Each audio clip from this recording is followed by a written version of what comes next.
রাজনীতিতে মুফতি আমির হামজা এমপির অসাধারণ মুভ, স্মার্ট মুভ, একদম পিওর পলিটিক্স। রাজনীতি বলতে যা বোঝায় মুফতি আমির হামজা সেটা করছে।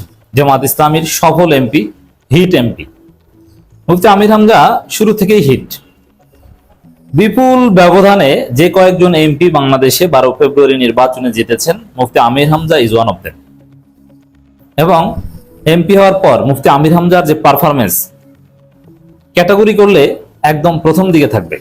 হয়তোবা পার্লামেন্টে তাকে বেশি সময় বক্তব্য দিতে দেওয়া হয়নি, যার ফলে পার্লামেন্টে মুফতি আমির হামজার বক্তব্য নিয়ে আলোচনা কম। জাতীয়ভাবে তার পার্লামেন্টে দেওয়া বক্তব্য নিয়ে আমরা বিশ্লেষণ করার সুযোগও কম পেয়েছি। বাট তার নিজ নির্বাচনী এলাকায় আমির হামজার যে কার্যক্রম, এটা তাক লাগিয়ে দিয়েছে এবং একদম প্রথম সারির পারফরমেন্স তিনি করছেন। জামাত এমপিদের মধ্যে একদম টপের দিকে আছেন। দর্শক, সম্প্রতি মুফতি আমির হামজার একটা বক্তব্য, এতে চাঁদাবাজ, সিন্ডিকেটবাজ এবং মাদক ব্যবসায়ী গ্রুপের মধ্যে তোলপাড় সৃষ্টি করেছে, তাদের কলিজায় আগুন ধরিয়ে দিয়েছে। এবং এতটাই তারা ভয় পেয়েছে মুফতি আমির হামজার এই বক্তব্যে, তারা আতঙ্কিত হয়ে মুফতি আমির হামজার গাড়িতে হামলা করেছে। মুফতি আমির হামজার ফেসবুক পেজ থেকে যেটা জানানো হয়েছে, বিভিন্ন গণমাধ্যমে খবর এসেছে অলরেডি, ডিটেলস আমরা জানিনি, হয়তো জানবো। এমপি আমির হামজার গাড়িতে হামলা, বাড়ি ভাঙচুরের চেষ্টা। এখন গাড়িতে হামলা, বাড়ি ভাঙচুরের চেষ্টা, এটা তো আর জিন বলি করে নেই। আর আওয়ামী লীগ তো এখন দূরের উপর আছে, আওয়ামী লীগও তো করার কথা না। কারা করেছে? নিশ্চিতভাবে বিএনপি করছে। কেন এই হামলাটা? কেন? প্রথমে আমরা এই হামলার তীব্র নিন্দা প্রতিবাদ জানাই। দ্বিতীয় হচ্ছে, আমির হামজার একটা বক্তব্য আজকে বাংলাদেশের সবগুলো গণমাধ্যমে এসছে, ইটস ভেরি সিগনিফিকেন্ট। আমির হামজা যেটা বলছেন, আমি যতদিন এমপি, এই কুষ্টিয়া সদরের প্রধানমন্ত্রী, আমি যত বাজেট টাজেট সবকিছু আমার হাত ধরে হতে হবে। কুষ্টিয়া সদরের প্রধানমন্ত্রী আমি, এটাকে অনেকে ট্রল করছেন বিএনপির লোকজন, ভিপি নুরের অনুসারীরা। কিন্তু এর চাইতে সত্য কথা আর কি আছে? হ্যাঁ, আমির হামজা এর মাধ্যমে এটা সবাই জানে যে কোনো একটা উপজেলার কখনো এমপি হয় না, এটা প্রতীকী অর্থে বলেছেন। এটা দ্বারা তিনি বুঝিয়েছেন আমি এমপি এবং এই এলাকার উন্নয়ন থেকে শুরু করে যাবতীয় কাজকর্ম এটা এমপির নেতৃত্বে হতে হবে। এমপি তাকে গুনবে না, যেহেতু এমপি বিরোধী দলের এমপি, এইসব চুদুর বুজুর চলবে না। এটা হচ্ছে আমির হামজার বক্তব্যের সার কথা।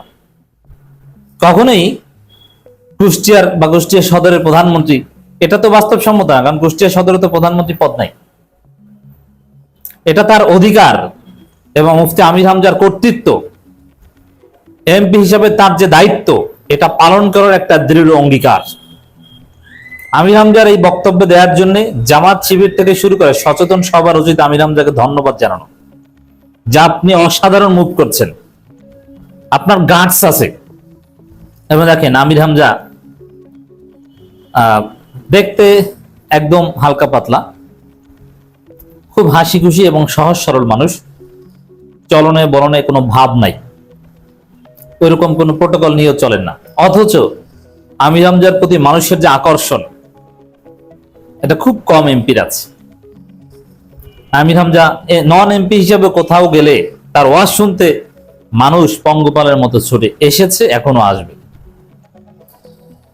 তার কথাবার্তা একদম সিম্পল, কোনো ভাব নাই। তিনি মানুষের সাথে মিশতে পারেন, মিশেন।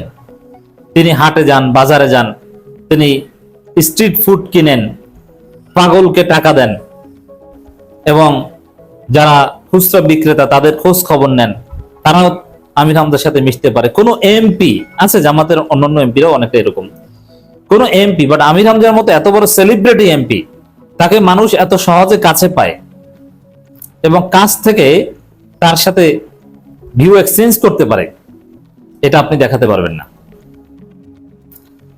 এখন এই সহজ সরল এই মানুষটা হাসতে হাসতে, হাসির ছলে তিনি যে কাজ করেন, দুর্নীতিবাজ, মাদক ব্যবসায়ী, সিন্ডিকেটবাজদের কলিজায় আগুন ধরে যায়।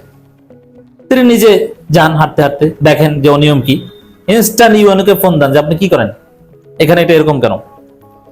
ইঞ্জিনিয়ারকে ফোন দেন যে এই রাস্তা এখনো এরকম পড়ে আছে কেন, কালকের মধ্যে কাজ শুরু করবেন, আমি দেখতে চাই, কালকের মধ্যে কোনো কারণ শুনতে চাই না। একদম সহজ সরল ভাষায় হাসতে হাসতে এরকম কাজ করে আসেন, যেটা অন্য কোনো এমপির ধারে কাছেও আপনি যেতে পারবেন না, বলতেও পারবেন না। এমপি কে আপনি আপনার ওই সমস্যা জর্জরিত স্থানে পাবেনই না। মাদক ব্যবসার বিরুদ্ধে কঠিন বা জিরো টলারেন্স ঘোষণা করেছেন। মাদক ব্যবসা এবং চাঁদাবাজি এই দুইটার বিরুদ্ধে আমির হামজা জিহাদ ঘোষণা করার ফলেই আমির হামজার বিরুদ্ধে সন্ত্রাসী গোষ্ঠী লেগে আছে। কারা লেগে আছে? ওই মাদক ব্যবসায়ীরা লেগে আছে। কারা লেগে আছে? ওই সিন্ডিকেট বাজরা লেগে আছে। কারা লেগে আছে? ওই চাঁদা বাজরা লেগে আছে।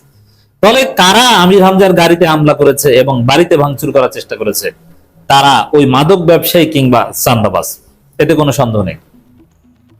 আমি কুষ্টিয়া সদর আসনের প্রধানমন্ত্রী, আমি যতদিন এমপি আছি, এই কথা নিয়ে কারা ট্রল করছে? যারা মাদক ব্যবসায়ী, যারা চাঁদাবাজ, যারা আমির হামজাকে দেখতে পারে না। এখানে আরেকটা বিষয় আছে যে বিএনপি আমির হামজার এই তুমুল জনপ্রিয়তা এবং এই যে ভালো কাজ, এটা সহ্য করতে পারছে না। তাদের খুব কষ্ট হয় যে বাংলাদেশের ভিআইপি নির্বাচনী আসনের মধ্যে একটা হচ্ছে কুষ্টিয়া, এই আমির হামজা যে আসনে এমপি, কুষ্টিয়া 4 বা কুষ্টিয়া সদর সম্ভবত। এখানে অতীতে এমপি হয়েছে অনেক বিখ্যাত লোকজন, জাতীয় রাজনীতি অতি গুরুত্বপূর্ণ লোকজন। তা সেখানে প্রথমবার নির্বাচন করে 33-34 বছর বয়সী একটা বাচ্চা ছেলে তিনি এমপি হয়েছেন এবং তিনি এস্টাবলিশমেন্টকে চ্যালেঞ্জ করছেন। What is establishment? এস্টাবলিশমেন্ট হচ্ছে চাঁদাবাজি, এস্টাবলিশমেন্ট হচ্ছে সিন্ডিকেটবাজি, এস্টাবলিশমেন্ট হচ্ছে দালালি, মাদক ব্যবসা। কুষ্টিয়া তো মাদকের একটা আখড়া, গোল্ডেন ভিলেজ বলা হয়, 26 ভিলেজেস। সেগুলোর একটা বড় অংশ আমির হামজার এলাকায় পড়েছে। সে এস্টাবলিশমেন্টের বিরুদ্ধে একটা বাচ্চা ছেলে এমপি হয়ে দাঁড়াচ্ছে, তার কারণে তাদের চাঁদাবাজিতে অসুবিধা হচ্ছে, যার ফলে পুরো ওই চাঁদাবাজি কিংবা সিন্ডিকেটের অংশ যে বা ওগুলোর ভাগ পায় যারা, যেসব মিডিয়া, তারাও আমির হামজাকে ট্রল করছে। কিন্তু আমির হামজা দমে যাওয়ার পাত্র নয়। দেখতে হালকা পাতলা হলে কি হয়েছে? আমির হামজার যে গাটস, তার এই কথার মাধ্যমে প্রমাণিত যে আমি যতদিন এমপি, এই এলাকার প্রধানমন্ত্রী আমি, অনর, তাকে কেউ থামাতে পারবে না। আমির হামজা শেষ দেখে ছাড়বেন, মাদক ব্যবসা এবং চাঁদাবাজির শেষ দেখে ছাড়বেন। আরো নানান ভাবে বিএনপির লোকজন আমির হামজাকে থামাতে চায়, কিন্তু থামাতে পারবে না। দেখেন, মিঠা মিঠা মধুর মধুর প্রেমালাপ করার জন্য জনগণ আমির হামজাকে ভোট দেয়নি, জনগণের অধিকার নিশ্চিত করার জন্য ভোট দিয়েছে। জামাতের অনেক এমপিরা মিঠা মিঠা আলাপ করে না, ওটা কাজ না। কাজ হচ্ছে আমাকে কাজ করতে দিবেন না, মানে কাজ করতে দিতে হবে। আমি এই এলাকার রাজা, কাজ করে ছাড়বো, আমি দেখে ছাড়বো। এরকম করা কথা, বাঁকা কথা বলাই হচ্ছে এই মুহূর্তে বিরোধী দলীয় এমপির সবচেয়ে গুরুত্বপূর্ণ কাজ, যেটা আমির হামজা করতে পারছেন। তো আমির হামজা যদি 5 বছর বর্তমান যে মানহাজের উপর আছেন, এই মানহাজের উপর ইস্তেকামাত থাকতে পারেন, যে গতিতে কাজ করছেন, এভাবে যদি কাজ করে যেতে পারেন, আমির হামজা বারবার এই আসনে এমপি নির্বাচিত হবে, তাকে কেউ ঠেকাতে পারবে না। আমির হামজা সঠিক পথে আছে বলেই তার বিরুদ্ধে এত ষড়যন্ত্র, এত প্রোপাগান্ডা, তার গাড়িতে হামলার চেষ্টা, তার বাড়িতে হামলার চেষ্টা।